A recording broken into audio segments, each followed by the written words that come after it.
On va résumer le 5e et dernier chapitre de la partie 3 du livre Germinal de Émile Zola.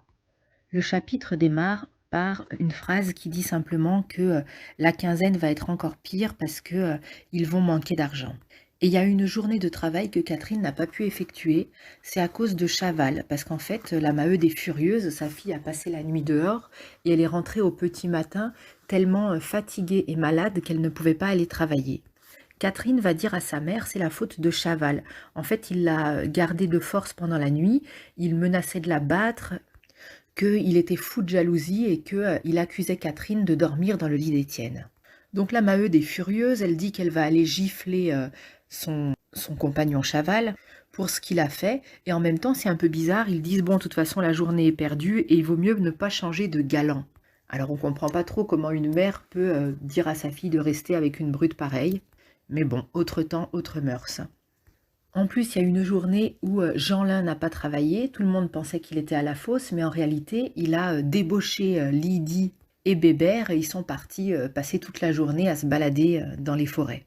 Donc la Maheude, elle prend son fils et elle le frappe dans la rue devant tous les autres enfants pour qu'il retienne bien la leçon. Le lendemain, elle le renvoie au travail en le menaçant.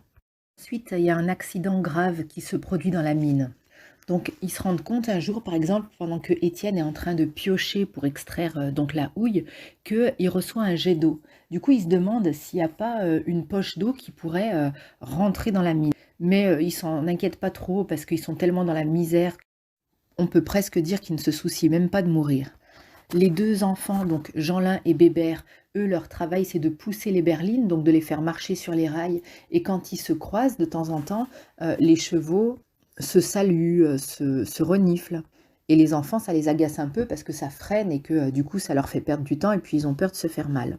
Et en se croisant, Bébert et Jeanlin dit qu'est-ce qui se passe? Il y a de l'eau partout, j'en ai jusqu'aux genoux.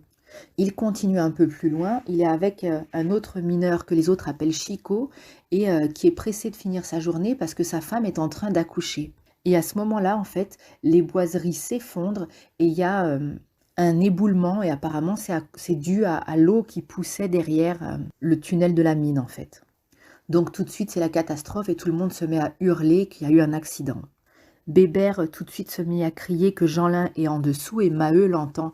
Maheu, qui sait que c'est son petit garçon qui est en dessous de la terre, se met à jurer et à dire des gros mots. Il dit « Bon Dieu, nom de Dieu ». Les filles, Catherine, Lydie et Mouquette, arrivent et se mettent à pleurer, à crier. Tout le monde essaye de les faire taire pour pas qu'elles angoissent encore plus les autres. Le porion Richomme arrive et derrière l'éboulement, il dit qu'il entend uniquement le râle d'un homme. Ils n'entendent pas Jeanlin. Donc des deux côtés, les mineurs se mettent à taper dans les pierres et dans la terre éboulée pour sortir tout et récupérer l'homme et l'enfant qui sont dessous. Maheu, il tape avec tellement de rage que quand quelqu'un d'autre propose de le relayer, parce que ça fait longtemps qu'il est en train d'essayer de sortir les deux qui sont sous la terre, il hurle et il les repousse. Le porion, donc ça veut dire le chef, lui dit doucement, on approche d'eux, il faudrait quand même pas que tu les achèves avec ta pioche. Ils finissent par trouver un pied, et c'est le pied de Chico, celui dont la femme va avoir un bébé. Donc ils arrêtent de taper avec la pioche, ils enlèvent la terre avec les mains, ils arrivent à le sortir.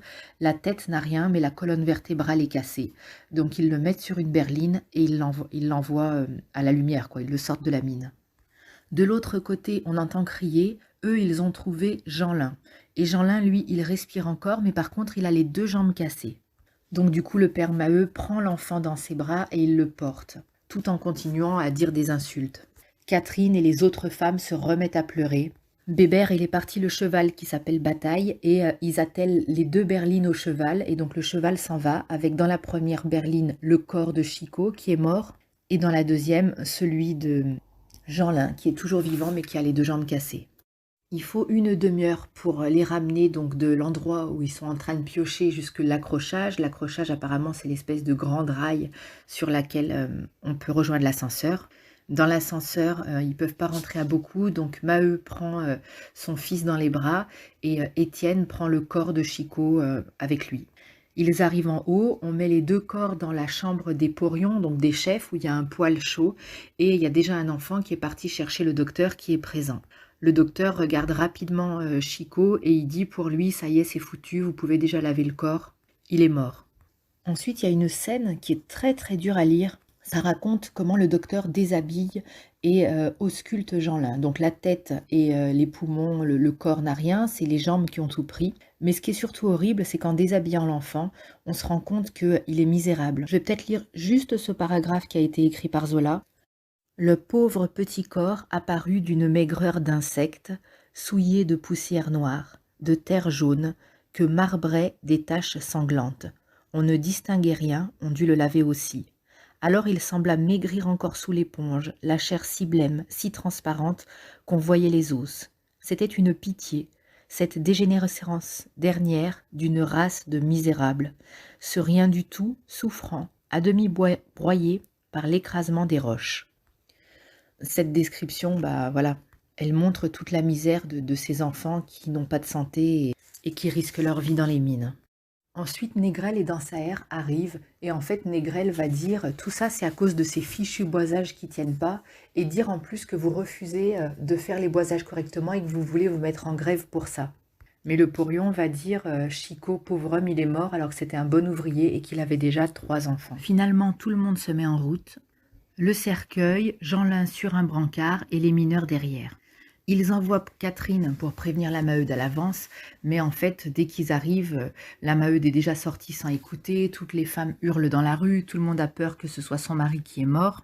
Et puis finalement, donc le docteur accompagne Maheu pour rentrer Jeanlin dans la maison, et la Maheude se lamente. Elle se lamente parce qu'avec un enfant blessé, ça va faire encore des revenus en moins, et c'est ça qui l'inquiète de devoir nourrir des infirmes. Pour couronner le tout, Maheu, ça lui a fait un tel choc qu'il est malade et il reste 5 jours sans travailler. La date de la grève est prévue pour le 1er décembre. Tout le monde en parle et veille longtemps, jusque 10 heures du soir, parce que tout le monde attend que Catherine rentre. Mais Catherine ne rentre pas. Donc on se demande si elle n'est pas restée, encore une fois, séquestrée chez Chaval. Et puis quelques jours après, on apprend que Catherine a été obligée de céder à Chaval parce qu'il lui faisait des scènes horribles. Et Chaval, pour pas qu'on lui fasse de reproches d'avoir un petit peu kidnappé Catherine, il s'est fait embaucher à Jean Bart. C'est une autre mine qui appartient au Deneulin. On se rappelle, Deneulin, c'est celui qui avait 2 filles. Hein. Et la Maheude, elle est furieuse contre Catherine parce qu'elle dit on l'a pas battue, on sait comme sont les filles, elles veulent se trouver un amoureux et aller avec. Moi-même, j'étais déjà enceinte quand j'ai épousé Maheu, mais j'aurais jamais osé faire la saleté d'abandonner ma famille. Et en fait, elle en veut à Catherine de les laisser dans le besoin parce que dans leur situation qui est déjà compliquée, ça va faire encore un salaire en moins. Maheu, qui voit sa femme qui est dans un état complètement désespéré, essaye de la calmer. Et Étienne, qui est à côté d'eux, il dit « il est temps ». Et on comprend qu'il veut dire qu'il est temps d'entrer en grève. Fin du résumé du 5e chapitre et c'est aussi la fin de la partie 3.